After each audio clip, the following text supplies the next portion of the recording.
familiar de la parroquia de San Sebastián, que es uno de los 5 centros de orientación familiar que tiene la diócesis de Sevilla. Tiene 4 en la capital o en el Aljarafe, y luego tiene uno un poquito más lejos, en Écija, que cubre un área que hasta hace poco no cubríamos. Y para quien quiera saber lo que hacemos los centros de orientación familiar, además de organizar charlas, pues aquí tiene un díptico que yo invito a cualquiera que esté interesado a cogerlo. Es un servicio completamente gratuito de acompañamiento a familias que pueden estar pasando por algún momento de dificultad.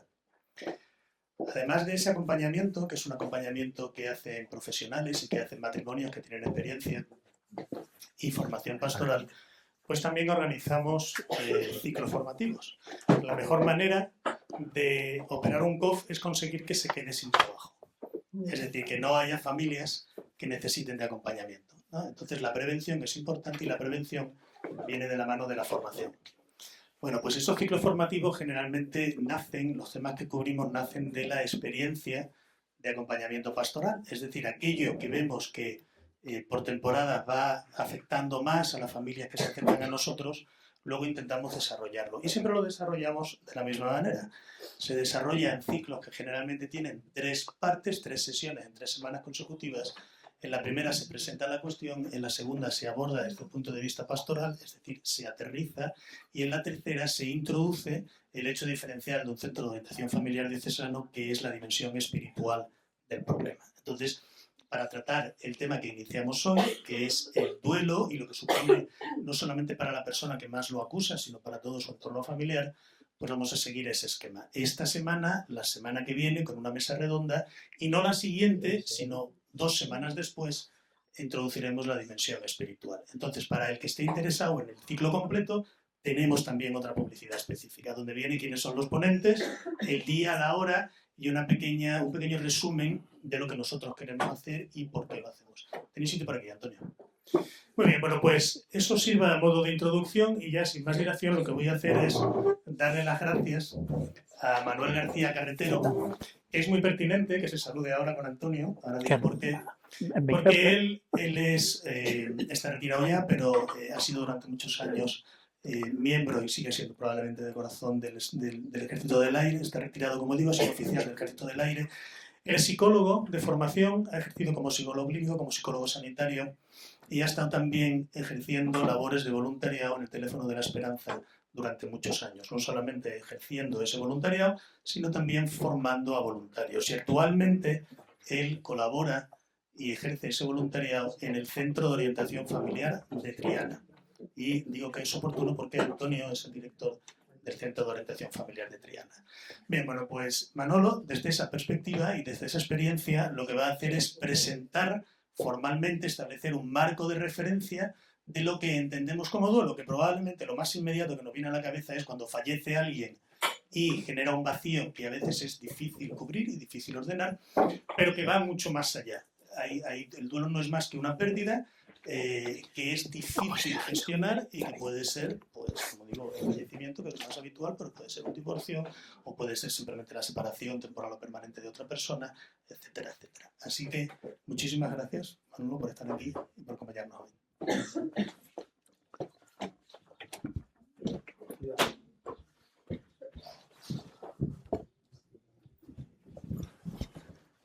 Bueno, pues buenas tardes ya, y vamos a la tarea. Todavía hay gente por ahí sin silla. Aquí hay 3 más, aquí arriba. Al que no le dé corte, por mi parte puedo compartirla. Que yo estoy holguero, pero no ocupo tanto. Con una silla me apaño. Bueno, pues estoy encantado de estar aquí por varios motivos. Primero, porque ya esta es la 4ª o la 5ª vez que visito este salón para contar algo, porque en mi época de Cáritas, de miembro del Consejo Diocesano y esas cosas, pues también estuve por aquí y algunas caras me suenan. Y ahora, pues como bien ha dicho David, ¿no? David, pues vamos a hablar de duelo. Antes que nada, quiero agradecer vuestra asistencia. Me vais a permitir que agradezca especialmente la asistencia de mis compis de COS que acompañamos a las personas los lunes, los miércoles, los jueves, y que encima tengan ganas de venir a escucharme a mí, pues ya tiene mérito eso, ¿eh? Así que os lo apuntaré como reconocido. Y quiero también agradecer la asistencia de algunos amigos, de gente que aprecio mucho y que ha decidido venir hoy a que hablemos un rato de duelo. Como bien ha dicho David, yo voy a intentar plasmar en un rato que me va a costar porque yo me enrollo como las persianas, formalmente qué entendemos por duelo, por pérdida y las distintas cositas que tiene, que ya las iremos viendo. Luego tendremos oportunidad de ir viendo en esa mesa redonda de la semana que viene algunas otras visiones y experiencias de duelo y luego tendremos a ese magnífico profesor Pangrassi que va a darnos a buen seguro, porque ese hombre es sabio, esa dimensión espiritual que tiene el duelo, que sin duda la tiene. Yo hoy diré algo de pasada, pero el tiempo no me va a permitir que me explaye yo en ello. Pero en el acompañamiento de las personas se nota cuando tienes que acompañar a alguien que tiene y cultiva esa dimensión de la fe, esa dimensión espiritual que todas las personas tenemos, porque a buen seguro tener eso en nuestra caja de herramientas para abordar el duelo es una ventaja, una gran ventaja. Nos las tenemos que ver con gente que no tiene esa dimensión y también salimos adelante porque, en fin, el jefe nos agranda en la dificultad, o al menos yo lo pienso así. Bueno, formalmente quiero felicitaros por el ciclo, ¿eh? Miro a tu mujer, porque tanto monta tanto, a todo el equipo, porque el duelo es algo, ¿verdad, Antonio?, que pide la gente, que cursos, talleres, charlas, como si no nos hartáramos. Yo cuando decía que estaba atendiendo a personas suicidas, a personas en depresión severa, a personas en duelo, y que además era y soy del Betis, me decía uno muy gracioso, chiquillo, ¿y tú cuando disfrutas, mi alma? ¿No? Porque entonces el Betis era otra cosa que la que es ahora. Bueno, no vamos a entrar en eso. Siempre moviéndonos en esos espacios donde nos sentimos inseguros, donde la cosa nos viene grande, porque el duelo nos viene muy grande, y bueno, tenemos que seguirle dando vuelta. Yo posiblemente hoy no consuele mucho, no de esa compasión, ese consuelo que necesitamos en el duelo, pero podemos sentar la base de esto, cómo funciona. Como decía el otro, ¿esto qué es lo que es? Vamos a intentar verlo en este tiempo.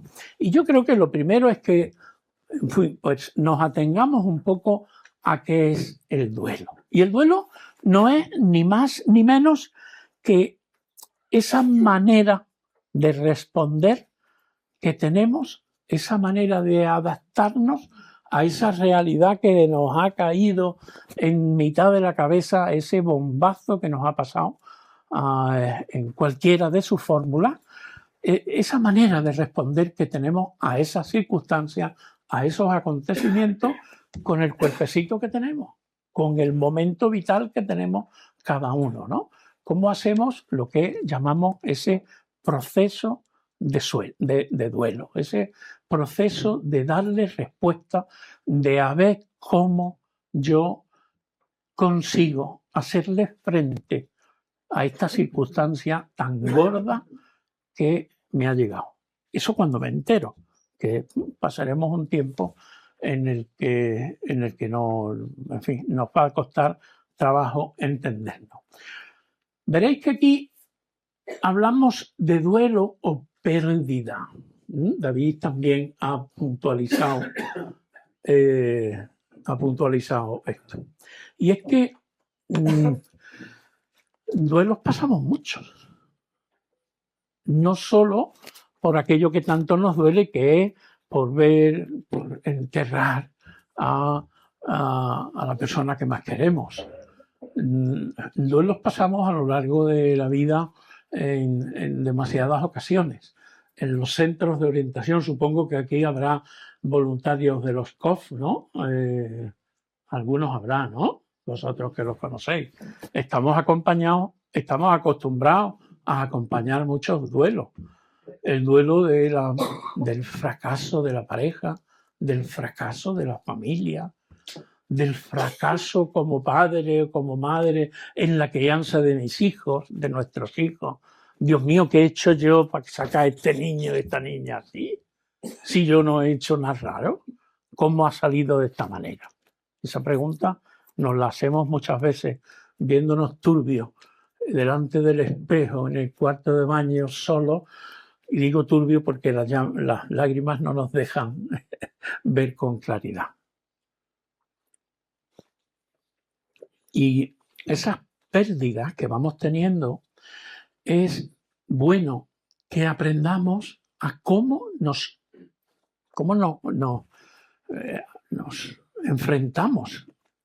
No me gusta mucho la palabra enfrentar. ¿Cómo afrontamos esas situaciones?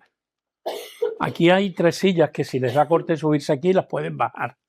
Lo digo en serio, a la gente que está por ahí fuera. Entonces, vamos a ver cómo emocionalmente le damos respuesta a esas pérdidas. Hola. Esas pérdidas que no solo son pérdidas que nos afectan emocionalmente, son pérdidas que nos afectan biológica o físicamente, nos afectan socialmente, nos afectan psicológicamente. También de eso vivimos los psicólogos, ¿no? Yo ya no, que estoy jubilado. Nos afectan espiritualmente. ¿Cuánta gente se enfada con Dios y lo castiga, o con la Virgen? ¿Cómo te has llevado a mi hijo? ¿Cómo te has llevado a mi mujer? ¿Cómo te has llevado a mi marido? ¿Pero cómo se te ha ocurrido esto? ¿Cómo lo has permitido? Y bueno, pues tenemos que obtener una respuesta. Entonces, nos afecta en todos los órdenes de la persona. Y vamos a ver cómo le podemos ir dando una respuesta, cómo a lo mejor conociendo un poco cómo es, podemos abordarlo algo mejor. ¿De qué tipo de pérdidas estamos hablando? Pues mira, son todas. Ya vemos que, ya he dicho que no es solo por la muerte de una persona que queremos. Incluso hay duelos iniciales cuando se presenta una enfermedad muy grave de una persona. Esas que te ponen ya las orejillas y dices, qué trabajo me va a costar salir de aquí. Y no es como que nos encaminamos a la última etapa, ¿no? Como los ciclistas, ya está la última etapa y la meta allí. Pues también existe el duelo desde ese momento en el que me comunican pues, que sufro una enfermedad mortal, una enfermedad muy seria. Es verdad que los milagros existen y ojalá sigan existiendo, no me cabe duda, pero también es verdad que esa libertad de la que gozamos, con la que Dios nos creó, también lleva aparejado que nuestra máquina se estropea y que, pues bueno, pues llegan los momentos finales. También existe duelo cuando me comunican eso. Y además tiene unas etapas prácticamente iguales, o se solapan, o se mezclan con las etapas clásicas del duelo que se produce después de la pérdida. Me estoy refiriendo al duelo por muerte de alguien. Pero también hacemos un duelo cuando se nos rompe la pareja, cuando se nos rompe la familia, cuando sufrimos pérdidas de nuestras capacidades. Mirad, los primeros tiempos del Alzheimer, seguro que habrá aquí gente que sabe de esto más que yo, empiezan con un deterioro que nota la persona que sufre el Alzheimer. Y según dicen los neurólogos y los gerontólogos, es un momento de enorme sufrimiento de la persona, porque asiste en primera fila a su propio deterioro. Y dicen que es muy duro. Lo que ocurre es que, bueno, pues el deterioro neurológico va evitando ese dolor porque quita la posibilidad de sentirlo. Pero ahí existe también un duelo. Bueno, ¿cuándo tenemos pérdida? La ruina económica. Cuando perdemos el trabajo de manera traumática, lógicamente. Cuando perdemos, bueno, ahora está mucho más de moda, aunque esto es más antiguo que el hilo negro, la pérdida, el duelo por la pérdida de las mascotas. ¿Quién no tiene mascota aquí? Bueno, un 20% de las personas que hay. El 80% tiene mascota. Y añade a, bueno, pues a las pérdidas que puede sufrir en la vida, añade también la pérdida de la mascota. Y antes, hace 50 años, a lo mejor no tanto, bueno, no tenía la importancia social que tiene ahora. Emocional no digo que no, porque se vivía de otra manera. Se vivía de otra manera. No me quiero enrollar por ahí, que si no, no tengo tiempo. En fin, duelo o pérdida. Entonces veréis que yo manejo esa palabra igual porque hay pérdidas que son bastante complicadas, muy complicadas. Sobre todo las que tienen que ver con la estructura familiar, las que tienen que ver con la pareja, las que tienen que ver con ese ambiente familiar. Ese tipo de fracasos generan una pérdida importante y hay que hacerle un duelo, hay que afrontarla bien para cuidar de nosotros mismos y de lo que generalmente ocurre con las familias que tienen descendencia, que tienen hijos y que también les afecta. Bueno.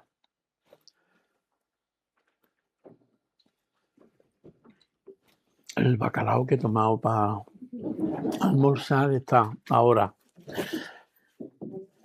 Bueno, y duelos hay de muchos tipos, de cómo los pasamos. Y también conviene que conozcamos. Por eso una persona, la importancia de la pérdida, puede sentirse muy mal. Y si yo estoy tan triste como estaba mi madre cuando se murió mi padre, o estoy tan triste como es, si yo lo que he hecho es que he perdido el trabajo o me he arruinado porque he invertido en un sitio, porque nos afecta igual y tenemos que vivir un duelo igual. Sigo insistiendo con que aquí hay 3 sillas libres. Entonces, además de ese duelo que podíamos llamar normal, ahora sí lo veis, ese duelo que podíamos llamar normal, no me gusta, veis que lo entrecomillo porque yo no sé qué hay normal en esta vida. Hay distintas maneras de llevar adelante ese proceso. Yo diría, hay tantos duelos como personas. Bueno, queda bien hasta para título de un librito. Tantos como personas, pues podría ser. Porque cada uno lo vamos a vivir de acuerdo a nuestra conformación personal, nuestro temperamento, nuestro carácter, nuestra emocionalidad, nuestra educación, lo vamos a ver en función de cada uno de nosotros. Pero bueno, los que estudian esto y los que venden libros tendrán que hacer alguna estructura para luego enseñárnosla en las facultades y que pues podamos sintetizar algo.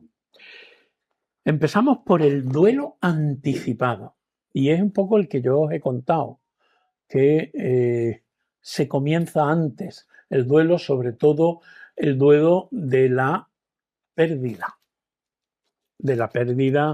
por fallecimiento de una persona a la que le han diagnosticado una enfermedad. Ahí se anticipa y se empieza a vivir un duelo que se va a solapar, las fases del duelo, con la muerte ya de hecho de la persona. También vemos que hay duelos sin resolver y yo acompaño a personas ahora mismo, yo creo que muchos de nosotros, personas que tienen el duelo parado, que tienen el duelo sin resolver y cuesta mucho que decidan llevarlo adelante. Algunas veces hay algunos autores por ahí que dicen que bueno, que agarrarse a un duelo es agarrarse a algo en la vida. Yo lo veo un poquito raro, pero bueno, ya tengo algo para agarrarme la vida. Si suelto mi duelo, me tengo que enfrentar a lo normal de la vida, a la vida de cada día. Y prefieren agarrarse a ese duelo. Eso lo entrecomillamos. Pero bueno, tenemos pues duelos sin resolver que no terminan nunca, porque están siempre presentes y que han pasado X años y que cuando ocurre alguna bajada emocional por el tipo que sea, lo primero que sacan, no, yo es que a mí hace 15 años, hace 20 años, pues se me murió un hijo, una hija, me quedé huérfano, bueno, cada uno para el duelo que quiere. Pero esos duelos sin resolver están estorbando a vivir la vida de una manera pues más sana, con menos sufrimiento.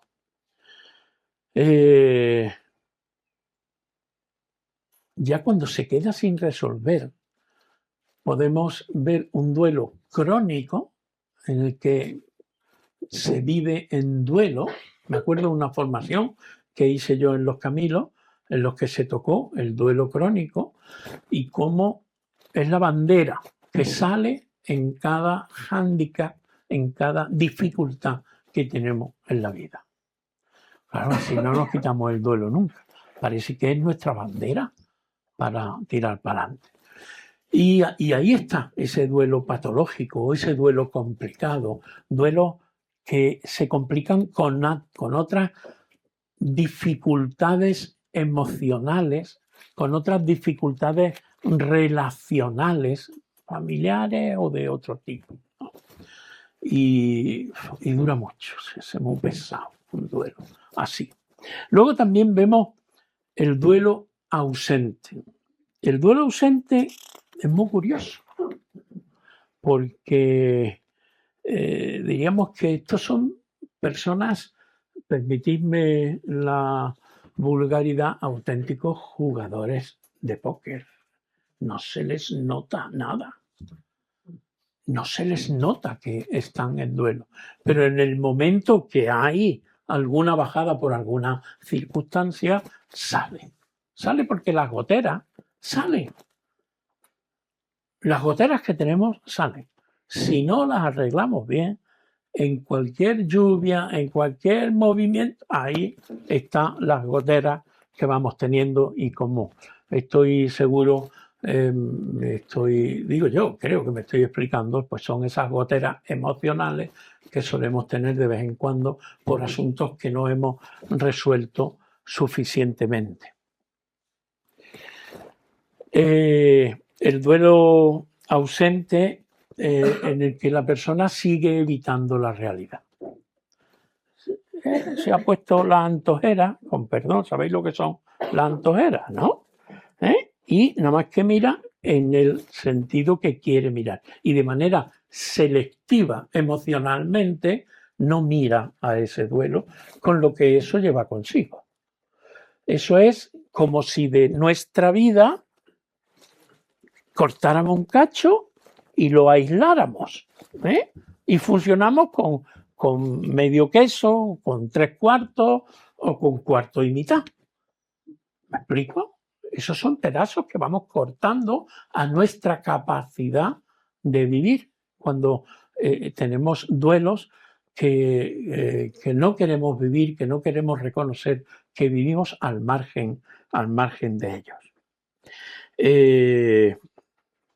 Luego tenemos el duelo retardado o duelo congelado. Es que congelado hay de todo. Congelados hay de todo, hasta duelo. Y el duelo congelado que también existe, o ese duelo retardado, tiene su lógica. Hay personas que les coge estas circunstancias de la pérdida en un momento de vida en el que no se pueden permitir un duelo, en los que no se querer poder, ahí estamos siempre con la guerra, permitir un duelo, porque tienen circunstancias que sacar adelante, personas pequeñas o mayores, dependientes que tiene que seguir cuidando, que tiene que salir adelante. Y no se puede permitir un duelo, no se lo permite y lo congela. No os extrañéis mucho. Si pensáis, cada una y cada uno, tenemos nuestras cositas por ahí dentro. Que tenemos ahí, guardaditas, tapaditas. Hechas una bolita, muy bien tapada. Y lo que pasa es que de vez en cuando se mueve la bola y nos molesta un poco aquí. U otras veces nos molesta en el otro lado. Tenemos nuestras cosas que ya veremos a ver cuando pues tenemos ganas y valentía de meterle mano y de solucionarlas. Pues lo mismo estos duelos. Personas que no se pueden permitir en un momento dado dedicarse a dolerse, que al final ese es el duelo, ser doliente de una circunstancia, de una pérdida, de una muerte.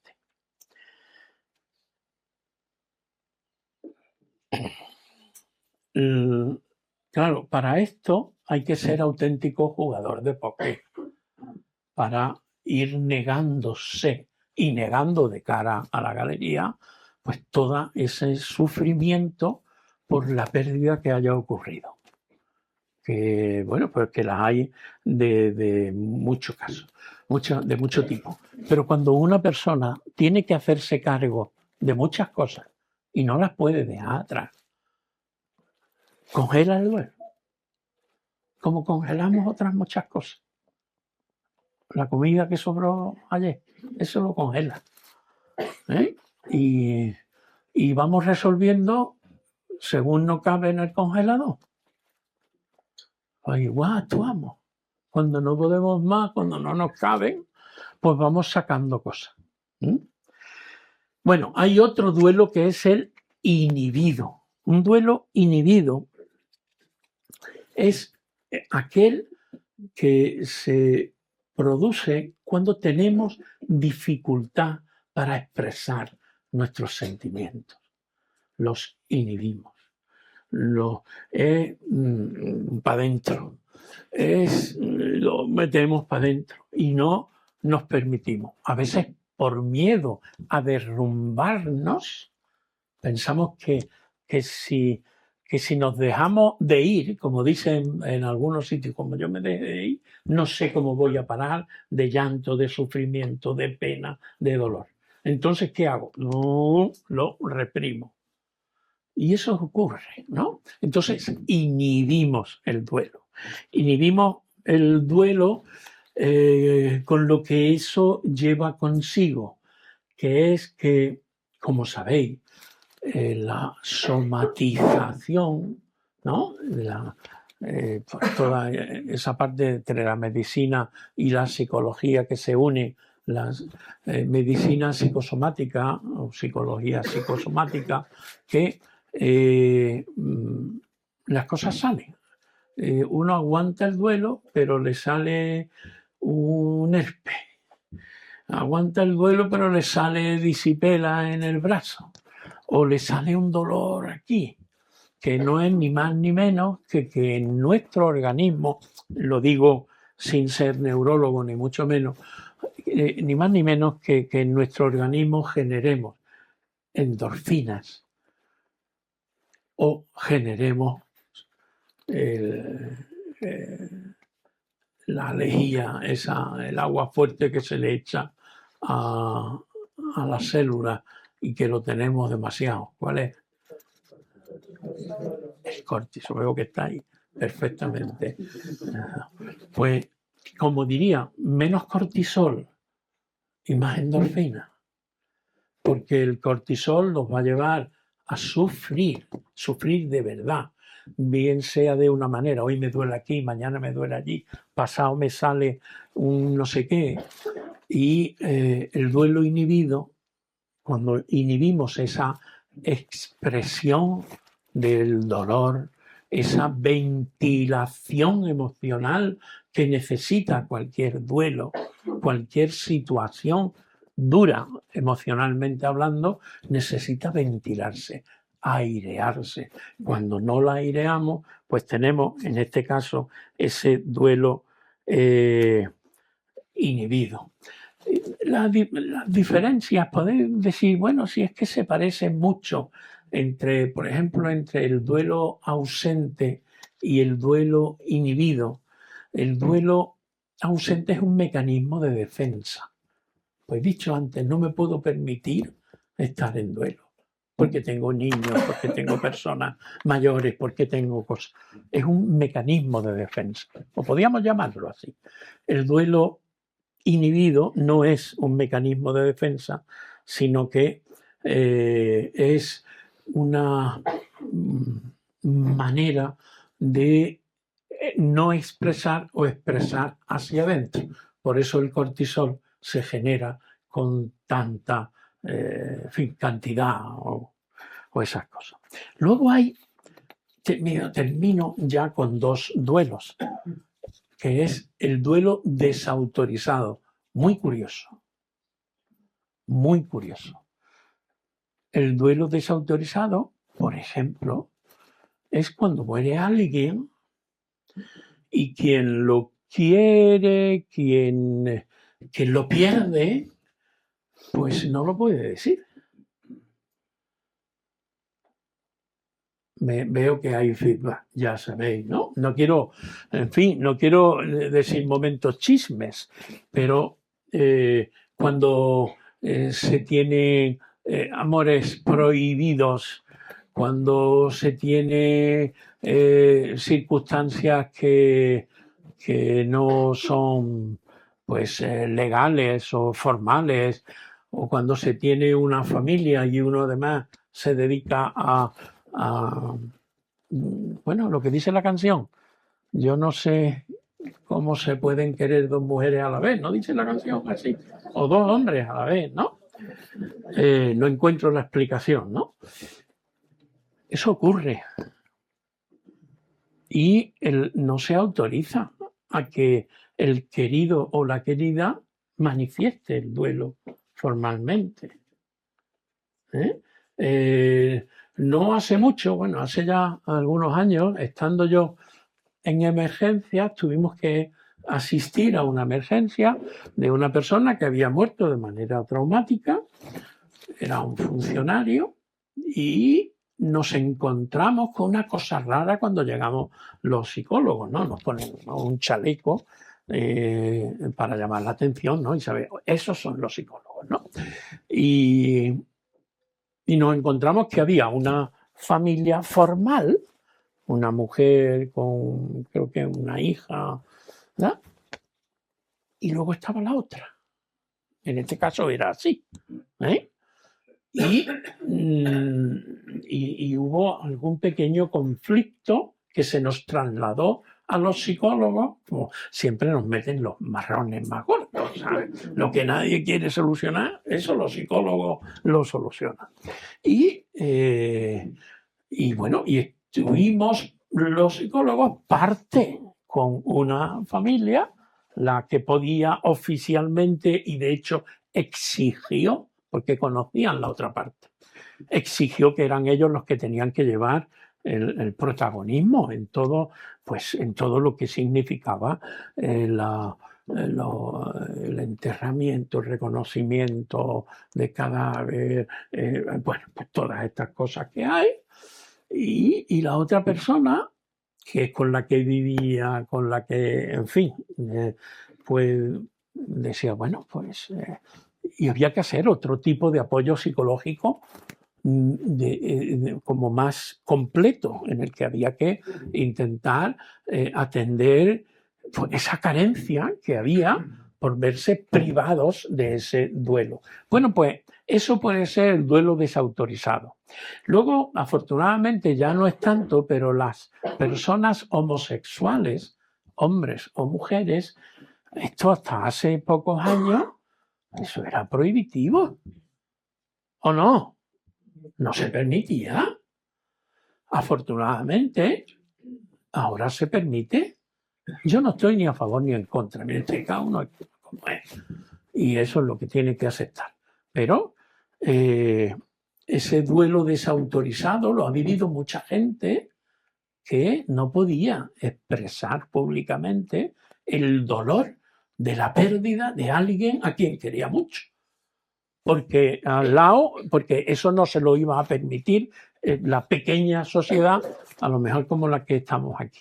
Bueno, pues en fin, una muestra, ¿verdad?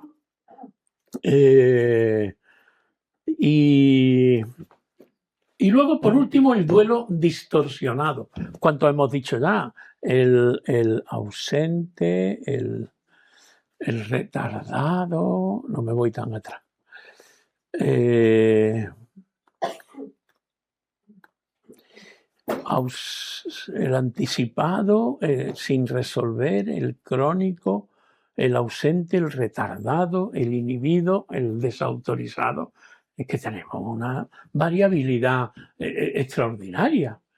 Pero, ¿por qué yo dedico tiempo a esto? Porque puede que incluso entre las personas que estamos aquí hayáis visto que ese tipo de duelo existe y cada uno tiene su peculiaridad. Incluso para acompañar el duelo depende del tipo de duelo que sea. Pues harán falta algunas herramientas de acompañamiento u otras, ¿no? Por último, el duelo distorsionado. ¿Qué lo distorsiona? Pues lo puede distorsionar el trastorno psicoemocional, el trastorno mental de la persona o las personas que lo sufren. El duelo distorsionado por circunstancias que se mezclan entre lo emocional, los políticos, social, que no dejan a uno tranquilo expresar el duelo. Eso en España tenemos desgraciadamente algunos ejemplos cuando bueno, pues hemos tenido personas que han muerto de manera violenta, o bien por atentado, o bien por, en fin, asesinatos del tipo que sea. Y el duelo distorsionado lo que tiene es que no termina uno de solventarlo. Y se muere hoy alguien que, en fin, mi padre, que porque lleva ya 40 y tantos años muerto, pero dentro de 6 meses se muere mi tío y cuando yo estoy saliendo de eso se muere otra persona importante y es como cuando se hace una carambola en el billar, una y otra, y yo empiezo otra vez con el duelo de mi padre porque me lo evoca y me lo pone en marcha el duelo de mi tío. Es una distorsión de en fin, de nuestra emocionalidad. Bueno, ¿cómo vamos? Yo me fío mucho, me estoy dando cuenta quién está haciendo así, que eso es el feedback. y quién va a lo suyo, que también lo entiendo, ¿eh? Que venir a escuchar esto también hace falta tener ganas. Bueno, pues otra de las cosas que voy a ver con vosotros es esto de las etapas. Hemos dicho al principio que esto es un proceso por el que vamos a transitar, que vamos a pasear. Bueno, pasear, que tenemos que pasar, ¿verdad? Vamos a ir andando un camino que nos deja en la cuneta hechos polvo y vamos a tener que ir poco a poco reponiéndonos e incorporándonos a la vida de cada día. Como termino en una de las pulgas del duelo, que luego veremos, que aquí hay pulgas también, entendedme, pulgas no del tipo, no animales, que no empiece la gente a hacer así que parece que le pica. Termino diciendo que mientras estamos viviendo el duelo, la vida sigue igual, sigue riéndose, sigue sentándose, sigue brincando, sigue moviéndose, siguen ocurriendo cosas. ¿Y cómo se acompasa uno con eso? Pero bueno. Yo he dicho que he tomado, si no lo he dicho, pues lo digo ahora, para hacer un poco la charla, 2 referencias, pero que al final solo he tomado más que las de una autora, la famosa Kubler-Ross, que creo que ha hecho bastante bien a esta mujer con el tema de duelo para ilustrarnos y sobre todo su trabajo es porque le preguntó a mucha gente tanto que se iban a morir como a los familiares de los que se habían muerto. Entonces, pues es una mujer que nos puede trasladar la síntesis de trabajos de verdad cercanos en el terreno. Y ella estableció unas etapas, luego unas etapas del duelo. Ella estableció 5, luego hay otros autores que la terminan en 4, aunque esta mujer, Kubler-Ross, resulta que dice, pero esto tiene estas etapas, pero ni las etapas hay que seguirlas igual, ni hay que seguirlas una detrás de otra, porque ni en orden, porque se pueden saltar o se pueden juntar y terminas, cuando terminas de estudiarla, dices que ya, ¿y tú para qué te metes nada si las etapas pueden resultar de todo tipo? Quiero deciros con ello que no nos pongamos el gorro de decir, entonces muere alguien, yo primero tengo la etapa de shock o de depresión y después ya estoy en la etapa de olvidaros de eso. Lo que sí vamos a explicar por qué pasos vamos a ir para ir saliendo, para ir reponiéndonos de esa pérdida.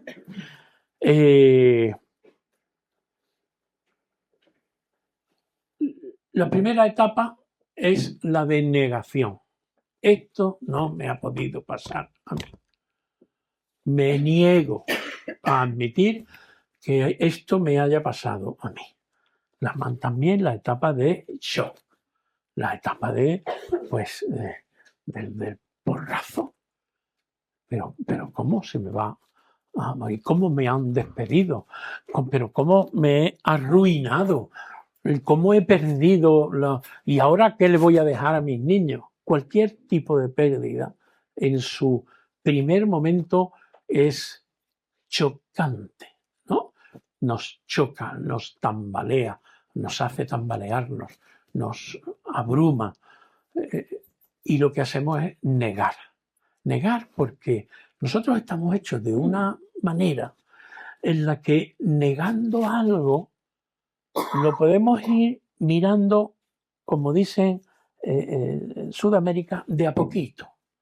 No podemos ir mirando poco a poco y podemos ir protegiendo nuestra emocionalidad de esa carga tan intensa de dolor que supone el acontecimiento que sea. La pérdida, la muerte, lo que sea. Entonces, esa etapa de negación, es que nuestro propio mecanismo innato se cierra y se niega a admitirlo. Eso forma, ya sabéis que nosotros funcionamos el 90 y algo % en automático y un 8% si acaso en manual, en lógico, en razonable. Casi todo lo hacemos en automático. Y en ese automático es donde se cierra nuestra mente, se cierra nuestra capacidad para no admitir que esto nos ha ocurrido. Negamos la realidad. Nos tenemos que ir acercando poquito a poco. Esto nos permite ir dosificando, como digo, y bueno, pues ir admitiendo, empezando a admitir pulpo como animal de compañía, que no nos gusta nada, pero esa es la realidad. De hecho, supongo que os ha pasado, pero muchas veces hemos comentado cuando ha muerto alguien. Yo ahora que estoy ya próximo a cumplir los 68, gracias por no decir, pero tú estás hecho un chaval. Yo, sí. Se está muriendo mucha gente con la que he vivido mucho tiempo de mi vida. Y algunas veces vemos que su viudo, su viuda o la gente dice, está como si no hubiera pasado nada. Está como si no se hubiera enterado. Bueno, está todavía en esa etapa que niega que eso haya ocurrido. Porque nuestro cuerpo nos protege de alguna manera de esa malísima noticia que significa el que alguien se ha ido, ¿vale? Esa etapa de negación. ¿Cuánto dura? Pues mira, las etapas no tienen, Kubler habla en general que entre el año y medio y los 2 años es un tiempo prudencial para que el organismo, tanto biológico como emocional, se reponga y encauce de nuevo su tarea. Pero cuánto dura una etapa no está muy claro. Y cada persona va a ir evolucionando en las etapas según sea, ¿no?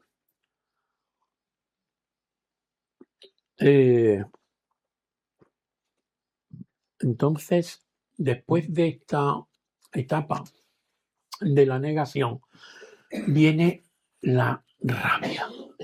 Viene la rabia. Viene el enfado, la ira. Viene a veces el pasotismo. No quiero saber nada. Me niego a que esto me haya ocurrido. Hombre, yo lo expreso así, pero luego en el día a día lo vamos expresando con conductas, con maneras de actuar que, bueno, pues que van admitiendo poquito a poco que esto ocurra. Aquí es donde viene, que además Pangrassi tiene un libro de ¿Por qué a mí? Que porque la gente dice, pero ¿por qué a mí? Dios me ha mandado esto, pero ¿por qué me pasa a mí esto? ¿No? Y claro, tienes que decirle, ¿y por qué a ti no? Solo no tenemos seguro para todo, menos para hacer este tipo de cosas. ¿Por qué? Porque nos puede ocurrir a todos. Todos tenemos papeletas. Entonces, ¿por qué a mí? Pues ahí hace falta y hace mucho bien ese acompañamiento de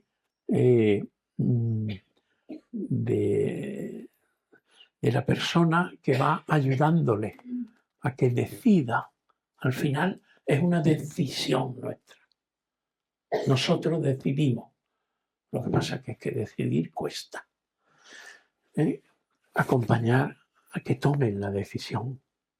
a que tomen la decisión sin resistirse demasiado, como es que esto me lo tengo que comer yo. Y luego es la fase en la que se expresa la ira y la rabia y se suele redirigir. Y en la manera que tenemos de funcionar las personas, la tenemos que redirigir a alguien. Cuando no encontramos en quién colgar las cosas, en qué gancho enganchar, lo redirigimos a nosotros mismos. Eso es importante, porque es mucho más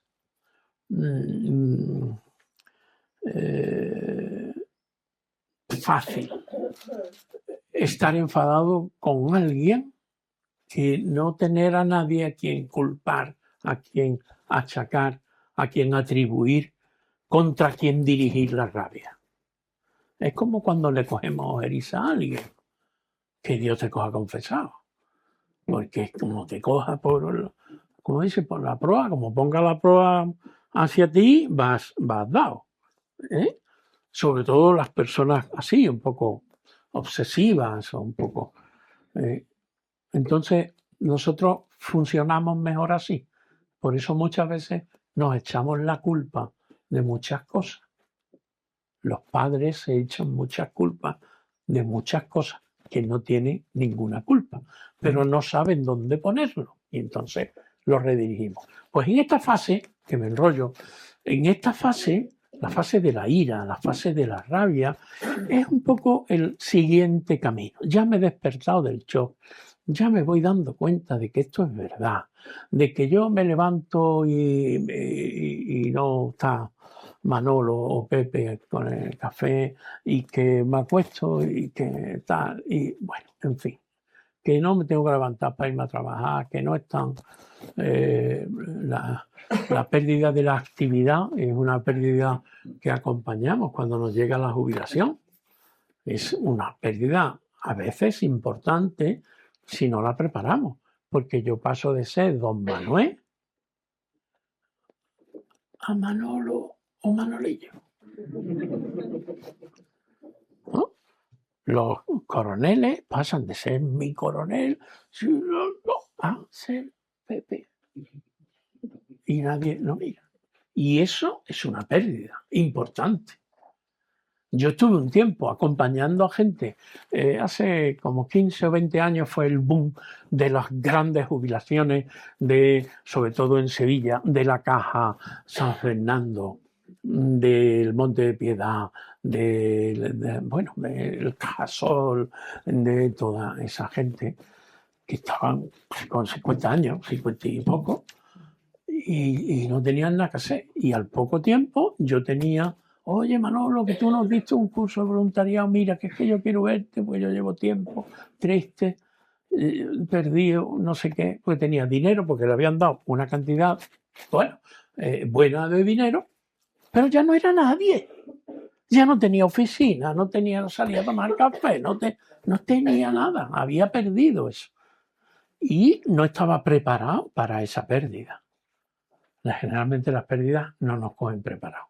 La única que nos coge preparada es la enfermedad grave, larga, que cuando uno dice tiene un cáncer de X y tal y cual, y uno dice, Manuel, pues esta es ya la recta, esa final que al fondo está la meta.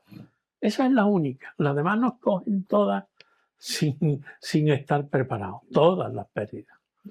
Bueno, pues en estas pérdidas, que ya me he perdido de por qué os he contado eso,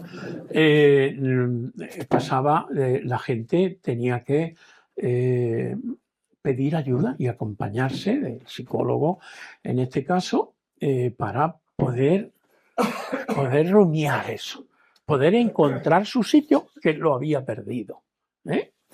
Y pues pasaban también por estas fases.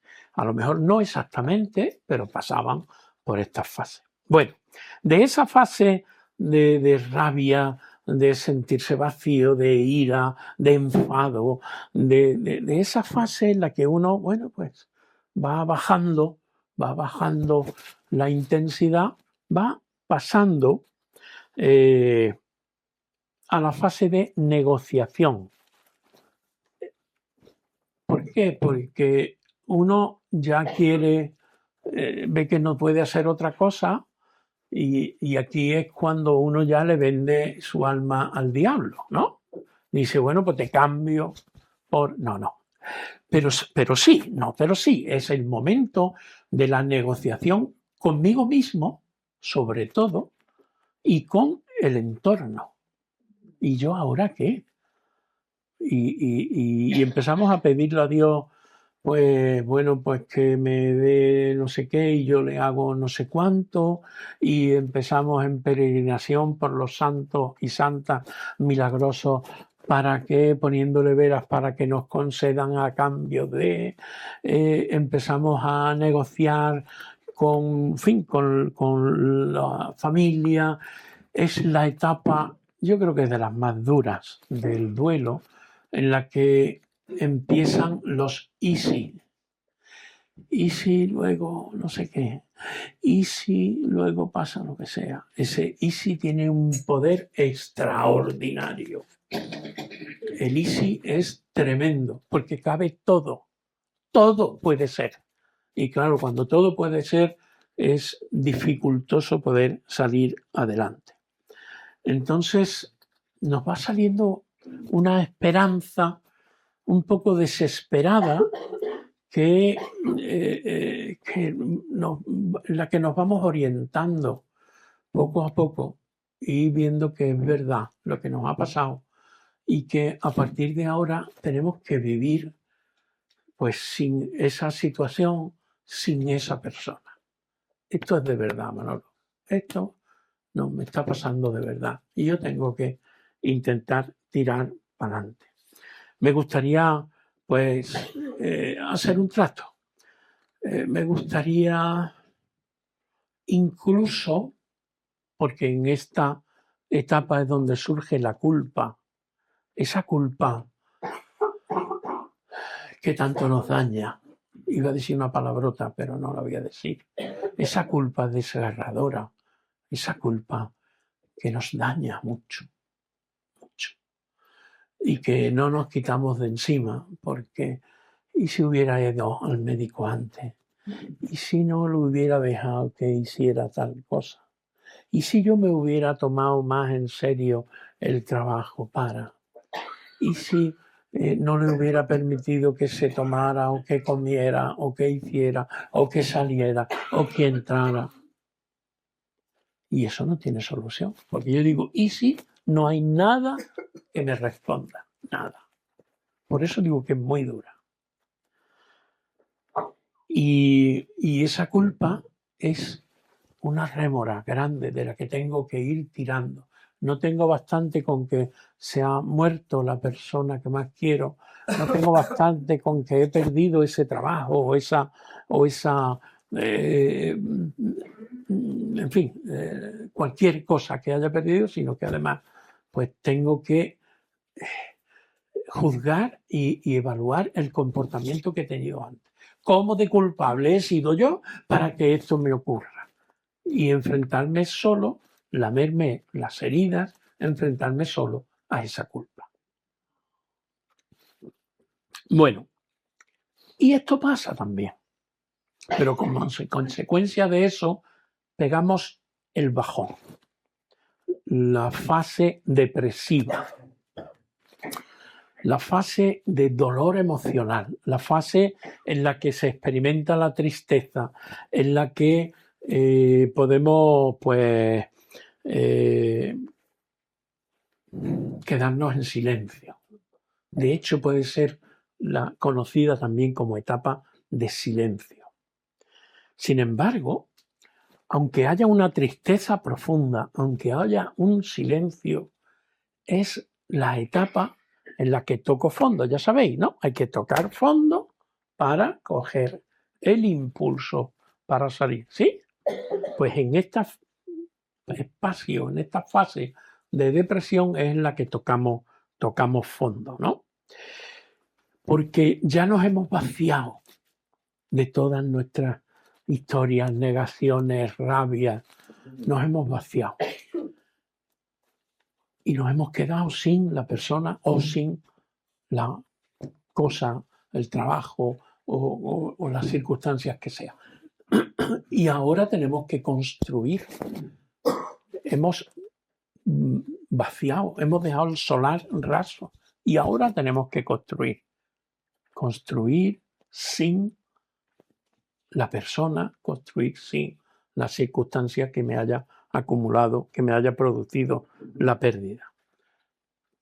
Es mala esta, pero es la que me va a permitir a partir de ahora impulsar.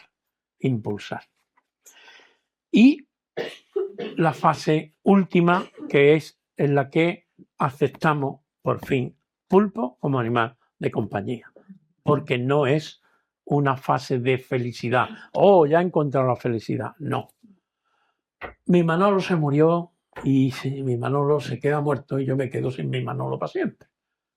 Y eso a mí pues me ha roto el corazón, como he puesto ese corazón roto al principio. Pero ahora voy a aprender a reconstruir mi vida sin mi Manolo o mi Manola, en este caso. Es el momento de la reintegración, de aceptar mi situación, de dejarme de huidas ni hacia adelante ni hacia atrás.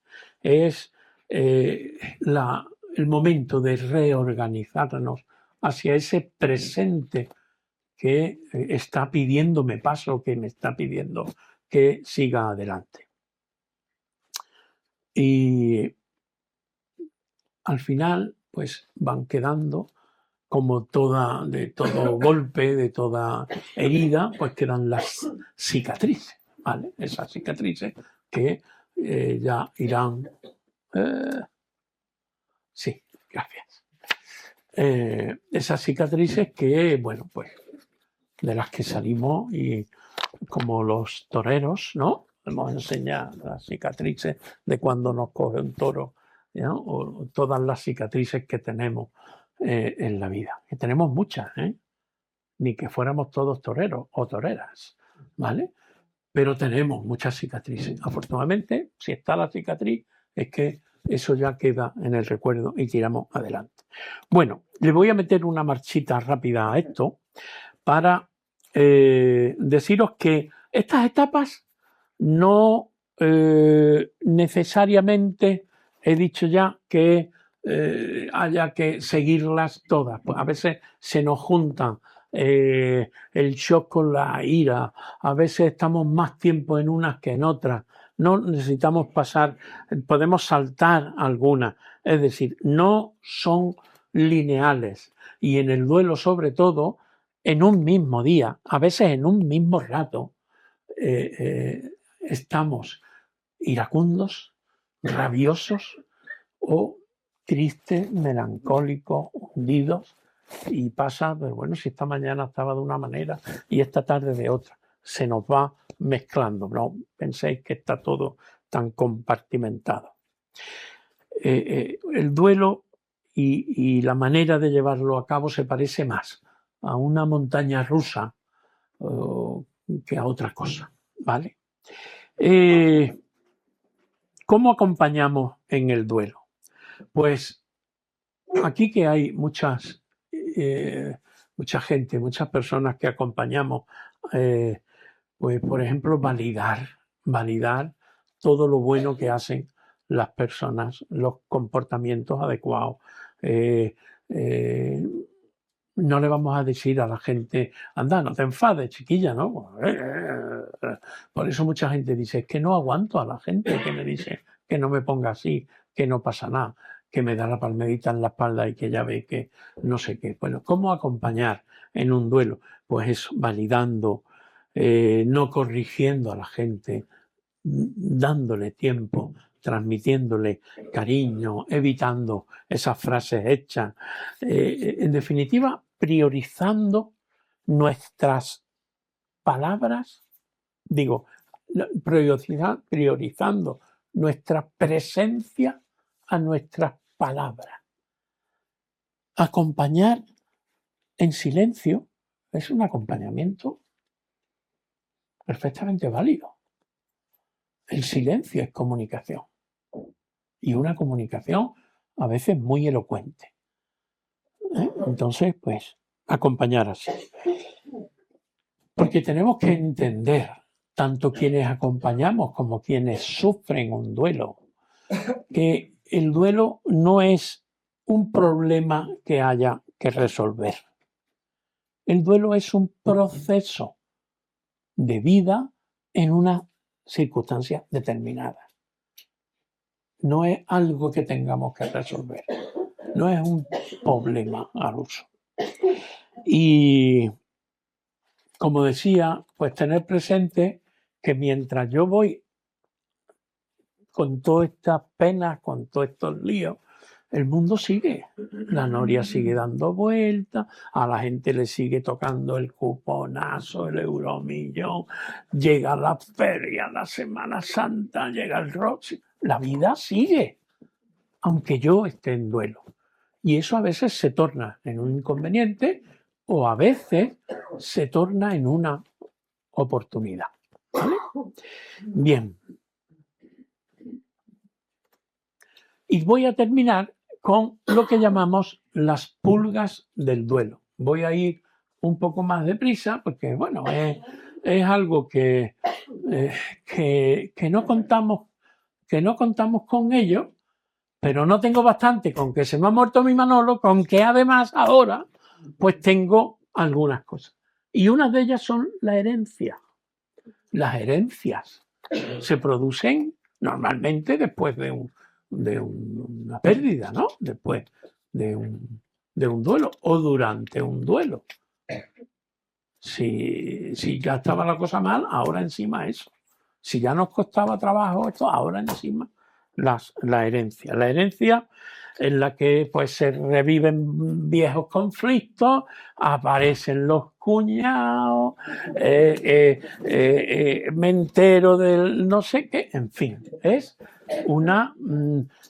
son circunstancias que agravan, entorpecen la vivencia del duelo. El que yo siga elaborando, el que siga yo sacando la cabeza porque me ahoga este mar emocional revuelto que me produce la muerte, la ausencia de alguna, bueno, pues de alguna persona que se me ha ido. La culpa, otra de las pulgas que nos daña mucho, sobre todo cuando hay circunstancias que me presentan como que yo he podido evitar dejar de hacer o haber hecho algunas cosas que hubiesen modificado el resultado de mi duelo. Y lo hablo así para decirlo de manera general. Y la culpa nos daña mucho. La culpa nos hace más daño que lo que queráis decirme. Mucho daño. Por lo tanto, conviene que sea acompañado para que la culpa no nos destroce por dentro. Una manera que nos puede ayudar a confrontar la culpa es mirándola con la realidad. El acompañador, el compañero de camino de las personas, una de las cosas que podemos hacer es ayudarle a que mitigue esa culpa contrastándola con la realidad. Mira, lo que piensas parece que no es, porque ese tipo de cosas hará mucho bien para que la persona desahogue. La culpa generalmente es irracional. Hay culpa racional, lógicamente, ¿no? Porque uno pues, puede haber cometido un error, un fallo, pero la mayoría de la culpa es irracional y necesitamos hacer ese esfuerzo para no cargarnos de la culpa que pesa más que pesa de 100 kilos. Hay otra pulga muy curiosa, voy a ir rápido porque si no nos vamos a quedar en cruz y en cuadro. La inmortalidad virtual, esto es muy moderno y es necesario verlo.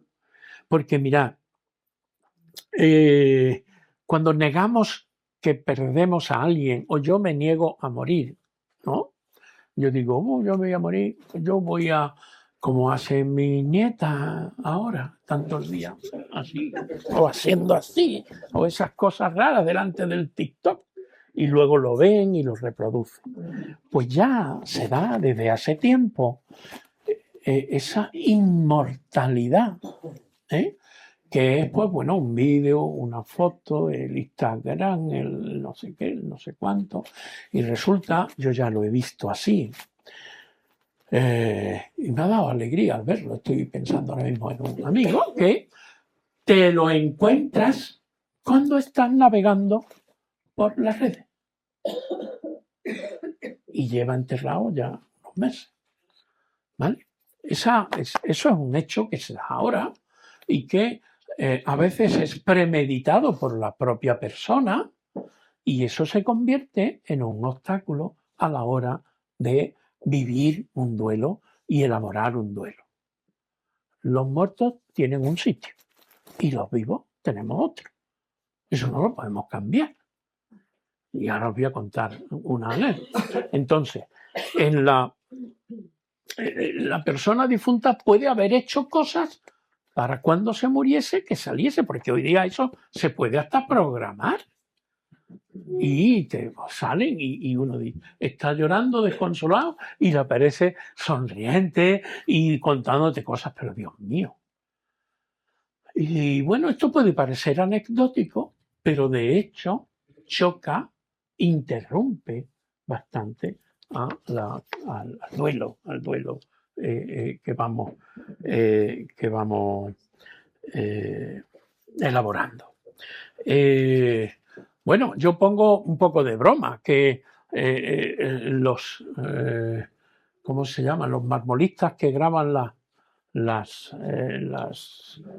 planchas de mármol, pues están en riesgo, porque pronto se va a poder poner en la lápida un código QR, te has ahorrado el marmolista y tú llegas con tu teléfono, con el QR y dices, mira, aquí está Manolo, que fue psicólogo. Pero eso es de verdad, ¿vale? Bueno, eso está bien, pero cuando yo me encuentro en las redes alguien que ya he estado yo en su entierro y en su misa y me lo encuentro tan vivo y coleando, sonriente, en lo que sea, pues puede resultar chocante a la hora de elaborar el duelo. El doliente necesita aprender a vivir sin el muerto. Ya está. Eso es, como dice un amigo mío, eso es así, Manolo. Eso es así. No lo podemos sustituir. Mira, no hace mucho estuve yendo a una casa de una familia de un pueblo de Sevilla a acompañar a unas personas que estaban en duelo por una muerte accidental en un incendio, una muerte de un héroe que salvó a dos muchachas y él, pues, bueno, lo que pasa del oxígeno y esas cosas. Y la casa tú llegabas y en el salón tenían la urnita que dan con las cenizas y tenían hecho un altar. Que vete tú bueno, competía con muchos altares que vemos de algunas iglesias. Claro, ¿cómo le dices a una persona que quite eso? Yo le estuve dando vueltas porque, entre otras cosas, por musicólogo que yo sea, yo vivo la vida, yo vivo a ras de tierra como cualquiera y eso pues me resultaba complicado. Y los estuve acompañando un tiempo, me costó. Yo terminé el tiempo que me dijeron que fuese, que me pagaban, entonces estaba yo en activo, y la urna siguió allí. No sé qué habrán hecho con ella. pero sin duda era un freno a la evolución. Tenía pacientes, eran 2 padres, una abuela, un hermano y una hermana del fallecido. Tenía distintas edades, que a distintas edades se mira de distinta manera algunas cosas. Y tenían al muertecito allí, con sus fotos, con un móvil puesto allí así, donde ponían un vídeo de él y todas esas cosas. Bueno, bien, eso nos retrasa nuestro duelo.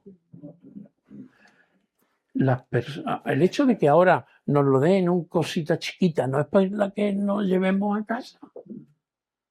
Los muertos tienen su sitio, pero que no vamos a inventar nosotros ahora la pólvora ni el hilo negro. Y los vivos tenemos otro.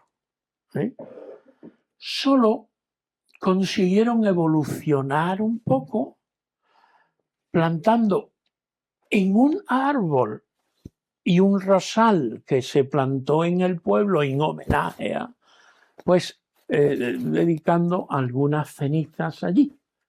Ellos no tenían la gracia de la fe, entonces para ellos no significaba nada la espiritualidad, ¿vale? Esa dimensión pues no la tenían, pero seguían con un altar allí. Entonces, eso es otra pulga del duelo que se está produciendo actualmente.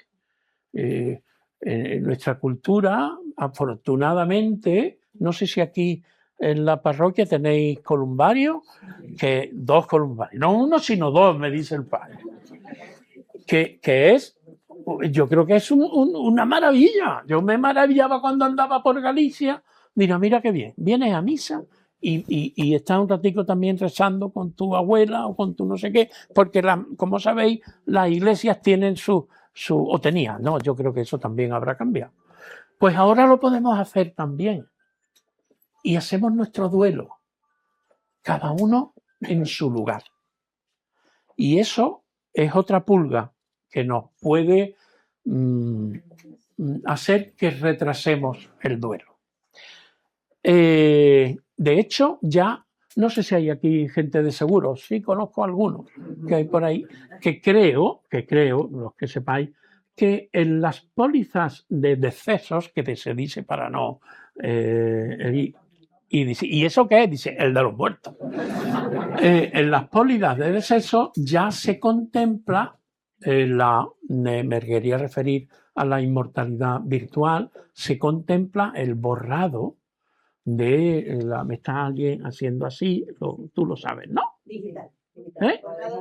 Borrado digital, y eso ya es para que no nos encontremos. No es que lo neguemos, nosotros vamos a recordarlo pues siempre que queramos, con los medios que tenemos hoy día, ¿no? Pero encontrárnoslo de buena primera, en las redes, en no sé qué, pues parece un poco. Bueno, voy rápido y no entro mucho cuando es muy interesante. La pulga de la sexualidad. La sexualidad es inherente al ser humano. Es una dimensión. Y una dimensión que cobra mucho sentido desde cualquier prisma que lo veas en la unión hombre-mujer. Y esa sexualidad también se rompe. Todo lo que conlleva se rompe. Menos más que el amor, como ya se encarga San Pablo de decírnoslo, y nosotros que lo sabemos, pues el yo te quiero no muere nunca. El amor no pasa nunca. Pero la sexualidad es algo que en la intimidad de la pareja realizamos como una pulsión que tenemos, con la naturalidad y eso se corta. O bien se niega porque algún miembro de la pareja decida cortar y llevar a término su sexualidad porque ha muerto su hijo o su padre o alguien externo. Eso es una pulga del duelo importante que hemos de acompañar. Nada más que lo voy a dejar ahí, ¿vale? Hemos de acompañar, bien sea la que se pierde porque un miembro de la pareja fallece, muere, o la que se pierde por ese lío emocional que nos produce el duelo y que nos pues llega un momento en que uno lo niega. Al negarse, pues eso tiene efectos como aquella película, ¿no? Efectos colaterales. Y por último, me gustaría extenderme, es un tema apasionante porque salen muchos. En el acompañamiento de personas en el CO, al menos en mi experiencia, y bueno, y antes en la consulta, pues salía, ¿no? ¿Cómo se vive eso? ¿Cómo se vive la sexualidad? ¿Cómo no se vive? ¿Cómo se renuncia a ella? ¿Cómo se vive la ausencia? Tened en cuenta que la expresión, la propia persona se completa también a través de la sexualidad. Si la cortamos, hay una parte de la persona que no se completa. Por eso es muy importante. Y eso es otra pulga del duelo. Necesitaba de que se acompañe. Y por último, las cuestiones económicas, los dineros, para lo bueno o para lo malo. Generalmente, el fallecimiento del padre, de la madre, ocasiona cambios, a veces a favor, a veces en contra. Pero sin duda, nuestro duelo, si no teníamos bastante con la muerte de alguien, encima ahora se recrudecen los conflictos, a veces nos lleva a la ruina económica, que también es posible, a veces nos lleva, yo, en fin, vi una persona, nos lleva a la riqueza o a tener más dinero del que tenía, a veces bastante más dinero del que tenía. Sin embargo, lo vemos como consecuencia de la muerte, no como un enriquecimiento natural, lícito, sino que lo vemos como un enriquecimiento no ilícito, pero sí a precio de que me haya quedado sin la persona que quiero. Entonces, esas cuestiones económicas, que aparentemente no tienen nada que ver con que se haya muerto una persona o no, sí tienen que ver. Sí tienen que ver y tenemos que prestarle atención, porque precisamente cuando más se necesita de nosotros, se necesita de claridad de ideas, de capacidad de decisión, cuando más se necesita de esfuerzo personal para saber distribuir una cosa u otra, es cuando menos tenemos, porque el duelo nos ha dejado hecho unos zorros, emocionalmente hablando. Y tenemos que responder a situaciones muy importantes de las que dependen, pues a lo mejor la familia, los hijos, los nietos, etc. Es una pulga demasiado extensa, demasiado compleja, las cuestiones económicas. Que incluso, pues, ni aumentando nuestro patrimonio nos deja tranquilos, porque uno vive diciendo yo no quiero dinero, yo prefiero tener a mi padre, yo prefiero tener a mi Manolo, no Carmen, tú dirás, yo prefiero tener a mi Manolo que el dinero que sea.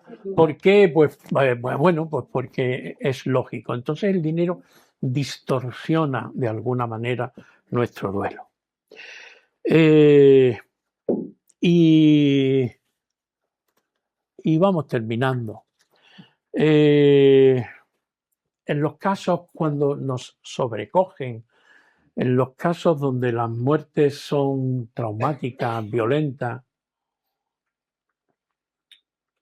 y en muchos otros, en esa fase de ira, de rabia, de enfado, que nos enfadamos, que castigamos a Dios, ¿no? Yo conocía a un amigo que decía, ahora tengo castigada a la Virgen del Rocío. porque se había llevado a su padre o a su madre, no lo había dejado, no sé, y él organizaba su vida así. Y castigaba a la Virgen, o la perdonaba, o la liberaba, o castiga uno a Dios. Bueno, así somos, ¿no? Pero hay una pregunta que mucha gente se dice cuando tiene algún fracaso importante, generalmente con la muerte. ¿Dónde está Dios? ¿Dónde estás, Dios? ¿Dónde estás, no? Y al final, pues, terminamos oyendo una vocecita que nos dice que Dios sigue en el mismo sitio, en el mismo que está, en el mismo que ha estado siempre. Lo que pasa es que darnos esta libertad, esta capacidad, este poderío, tiene efectos colaterales. Y es que el cuerpo en el que vivimos, la máquina que pues también se falla, también la mente se trastorna y ocurren esas circunstancias. Pero Dios sigue estando en el mismo sitio al que llegamos cuando nos serenamos, cuando decidimos tomar impulso y lo invitamos a que se meta de albañil con nosotros, a construir esa nueva vida que tenemos que llevar adelante una vez que hemos decidido afrontar una pérdida, una circunstancia, un duelo, y seguir adelante y seguir viviendo, porque, bueno, pues vivir es una necesidad y un buen encargo que el gran jefe nos hace y que nosotros pues hemos de responder. Y yo me voy a parar aquí, a que me riña David, no me reñirá de ante vosotros, pero me he cedido en el tiempo. Pero si alguien le gustaría hacer alguna pregunta, en fin, algún comentario, pero mejor pregunta, pues yo invitaría a que la hicierais, sobre todo a lo que yo no me haya explicado bien, que estoy dispuesto a intentar explicarme de nuevo. Así que si antes yo me he pegado 40 o 50 minutos, pues ahora el momento es vuestro.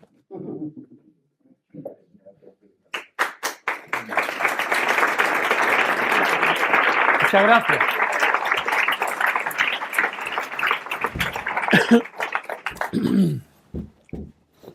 Bueno, pues la invitación está hecha. ¿Hay alguna pregunta o algún comentario? ¿No? Bueno, es mucha información, ¿verdad? Y hay que... ha sido largo, pero también eso nos hace reflexionar sobre el hecho de que es un problema complejo. Es muy complejo, tiene muchas dimensiones, involucra... hemos estado refiriéndonos siempre a la persona, pero la experiencia de acompañamiento en el COF muestra, ¿verdad, Manolo?, que en una familia cada uno lo vive de una manera. Entonces no es solamente en qué tipo cae uno, sino en qué tipo caen los que rodean a ese uno y cómo es la relación de unos con otros. Entonces, bueno, pues todo eso, que lo podemos ahora digerir durante esta semana que tenemos por delante.